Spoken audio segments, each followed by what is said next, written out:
Hallelujah. हमारे प्रभु यीशु मसीह के मधुर नाम में आप सबों को जय मसीह की। सुबह हो चुकी है, क्या उठ गए हैं?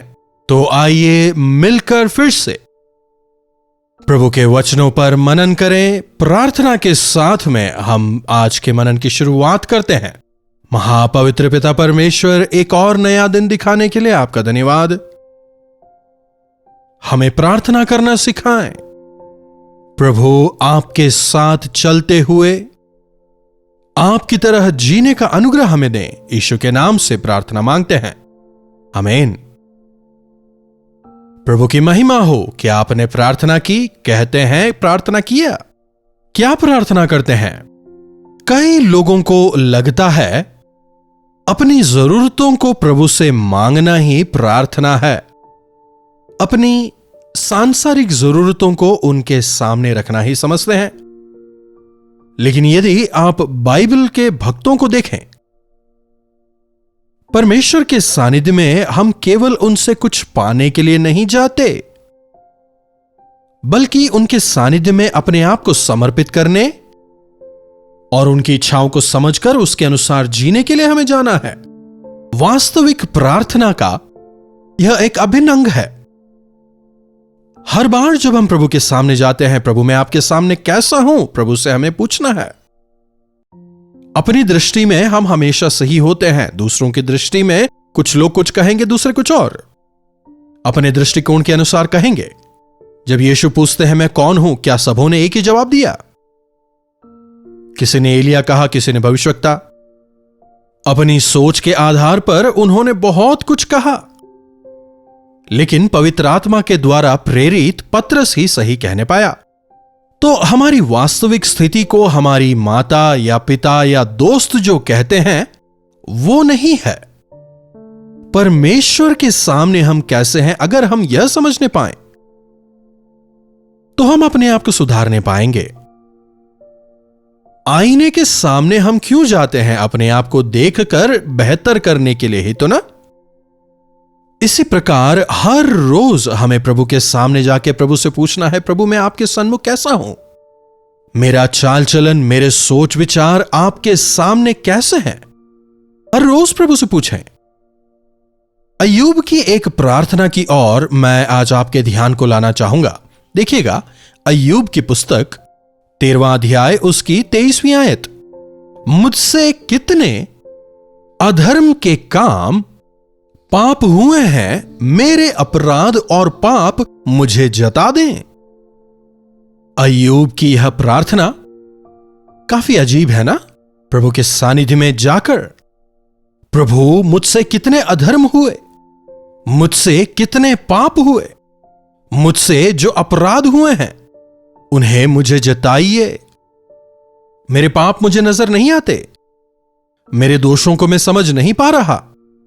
मैं क्या क्या अपराध कर रहा हूं, मुझे कुछ समझ नहीं आ रहा।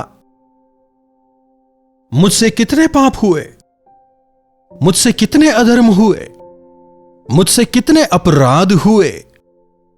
हम सबको पाप कहते हैं, लेकिन यहां पर देखिए, अधर्म के काम, अपराध और पाप।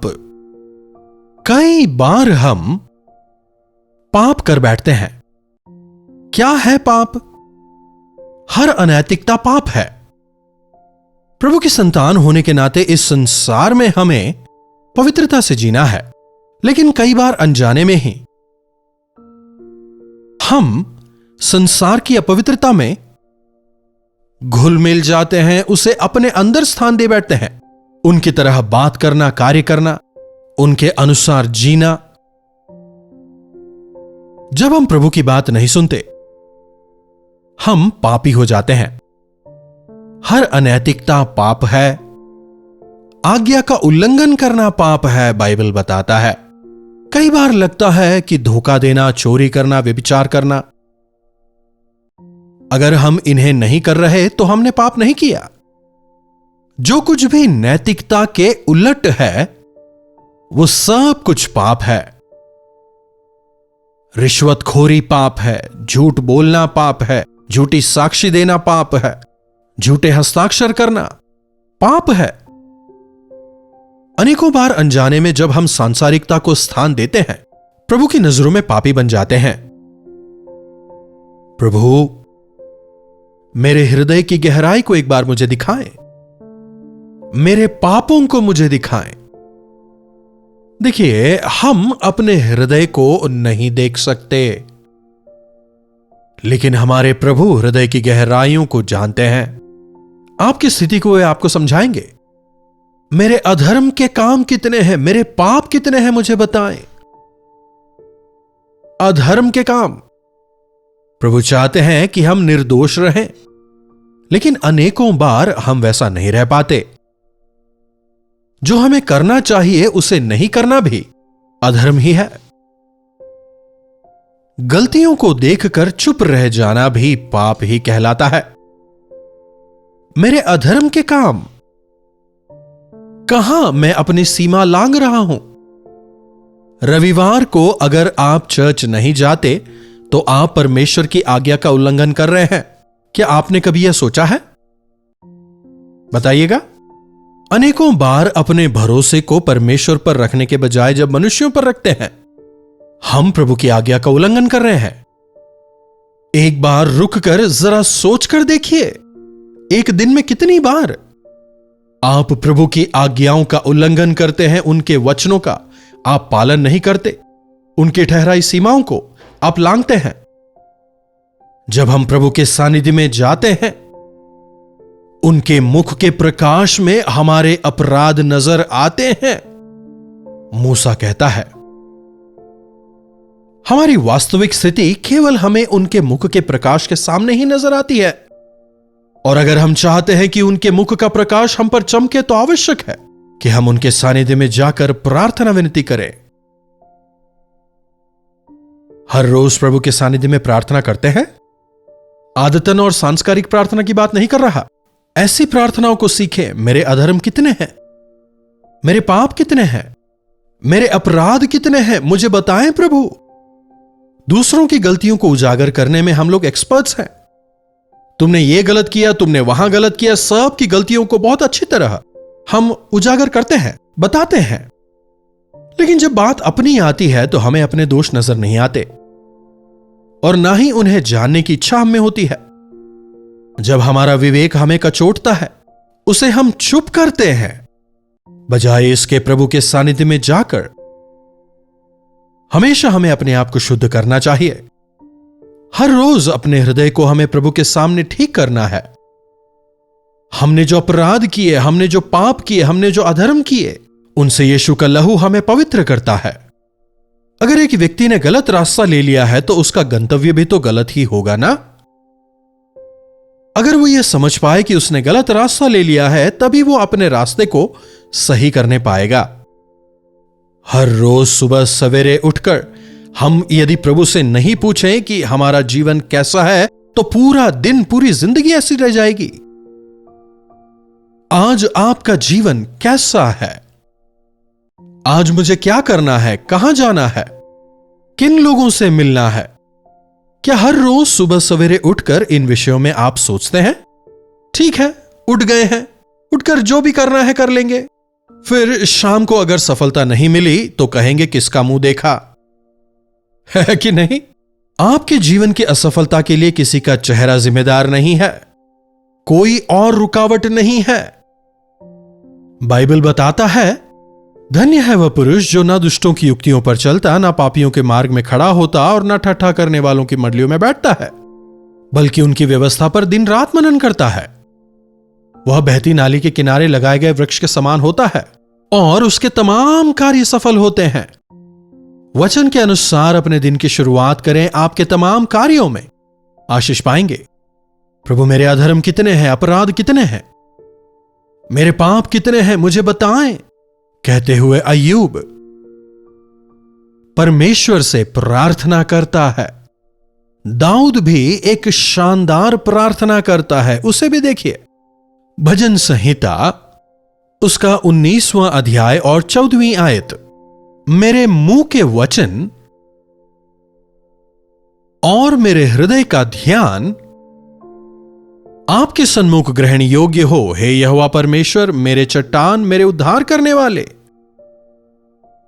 मेरे प्रभु, मेरे रखवाले, मेरे उद्धार करने वाले, मेरे उद्धारकर्ता, मेरे चट्टान, आज का दिन दिखाया। आज के इस दिन की शुरुआत आपके साथ करता हूं। मेरे मुंह के वचन और मेरे हृदय का ध्यान आपके सन्मुख ग्रहण योग्य हो। कैसी शानदार प्रार्थना है। मेरे मुंह से निकलने वाले हर एक शब्द प्रभु को स्वीकार्य हो। मेरे हृदय का ध्यान, मेरे मन में आने वाला एक एक विचार, मेरे हर एक निर्णय आपको ग्रहण योग्य हो। प्रभु, आपको दुखी करने वाली बातों से, आपको बाधित करने वाले विचारों से मुझे बचाएं। एक व्यक्ति सुबह से लेकर रात तक कितने वचन बोलता है? करीब करीब 25,000 शब्द बोलता है। करीब करीब 10,000 विचार उसके मन में आते हैं। मतलब विचार से ज्यादा शब्द हैं। कई लोग होते हैं ना जो बिना सोचे समझे बोल देते हैं। उनमें कितने गलत हैं। सावधान रहें, आपके मुंह के शब्दों की वजह से आपके शरीर को नुकसान ना हो। सावधान रहें कि आपके मुंह के वचनों की वजह से आपकी जिंदगी बर्बाद ना हो जाए, आपकी गवाही कहीं खराब ना हो जाए। प्रभु, मेरे मुंह के वचन आपके ग्रहण योग्य हों। मेरे तमाम विचार, प्रभु, इन्हें फिल्टर करने के लिए प्रभु मेरी सहायता करें कि मेरे एक एक विचार को आपके वचन रूपी छन्नी से मैं फिल्टर करूं। मेरे विचार आपके ग्रहण योग्य होने पाए। ऐसी शानदार प्रार्थना के साथ अपने दिन की शुरुआत करिए। पूरा दिन आशीषमय होगा। मेरे अधर्मों को, मेरे पापों को, मेरे अपराधों को मुझे बताएं। जाहिर किए गए हर पाप को अंगीकार कर यदि छोड़ें तो यीशु का लहू आपको शुद्ध करेगा। और प्रभु, जब मैं अपने जीवन में आगे बढ़ता हूं, मेरे मुंह के वचन और हृदय का ध्यान आपको ग्रहण योग्य हो। 13वीं आयत में भी एक और प्रार्थना देखिए। आप अपने दास को ढिठाई के पापों से बचाए रखें, वह मुझ पर प्रभुता करने ना पाएं। ढिठाई के पाप मतलब क्या है? ढिठाई के पाप मतलब जानबूझकर गलतियां करते जाना। मतलब अपने आप को जानबूझकर इस प्रकार की स्थिति में ले जाना जहां पर पाप हो। मतलब जहां पाप करने की संभावना हो वहां जाने से रोकना। ढिठाई के पाप समझ रहे हैं? Deliberate since. अरे कुछ नहीं होता कहकर पाप करने वाले कई लोग हैं। ऐसे पापों से प्रभु मुझे बचाएं। जी हां, भले ही हम प्रभु के संतान ही क्यों ना हो, अविश्वासियों के साथ जुए में जुतेंगे तो बिना जाने ही प्रभु को दुखी करेंगे। वचन बताता है कि जो बुरा है हमें उससे दूर रहना है। प्रभु मेरी मदद करें कि दिन भर मैं आपके लिए जीने पाऊं। पवित्रता से जीने में मेरी मदद करें।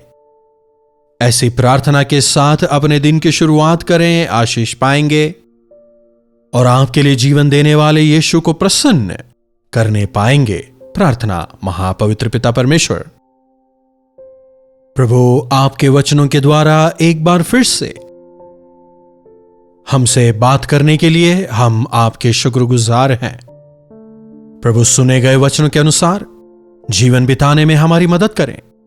प्रभु हमारे अधर्म कितने हैं, हमारे अपराध कितने हैं, हमारे पाप कितने हैं, हमें बताएं। उन्हें समझने में आप हमारी मदद करें। होने दें प्रभु, जब आप हमारे पापों को, अपराधों को हम पर जाहिर करते हैं, हमारी मदद करें कि हम उनका अंगीकार कर, उनसे तौबा कर, हमारे मुंह के बोल पर, हमारे मन के विचारों पर पवित्र आत्मा को कब्जा देते हुए आपकी इच्छा के अनुसार, वचन के अनुसार जीवन बिताने का अनुग्रह हमें दें।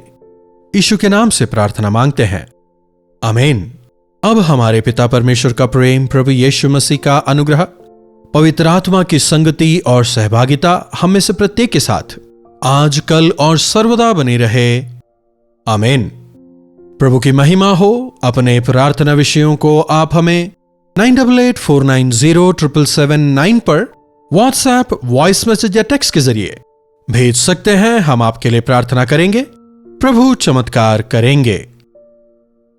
आपके आत्मिक बढ़ोतरी के लिए और प्रभु यीशु मसीह के सुसमाचार को जितना हमसे हो सकता है लोगों तक पहुंचाने के लिए तेलुगु, तमिल, हिंदी, मलयालम, बंगाली, ओरिया इन तमाम भाषाओं में टीवी पर प्रभु के वचनों का प्रसारण होता है। और जैसा कि आप जानते ही हैं, इनके प्रसारण के लिए काफी अधिक खर्च होता है।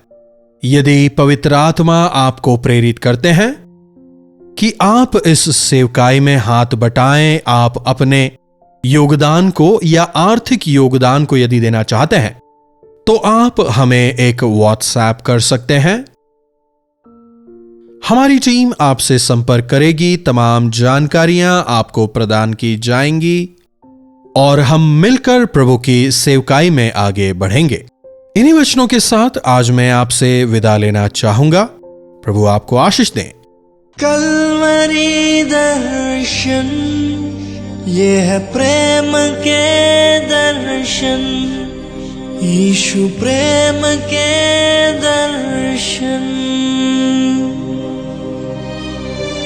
कल्वरी दर्शन, ये है प्रेम के दर्शन, यीशु प्रेम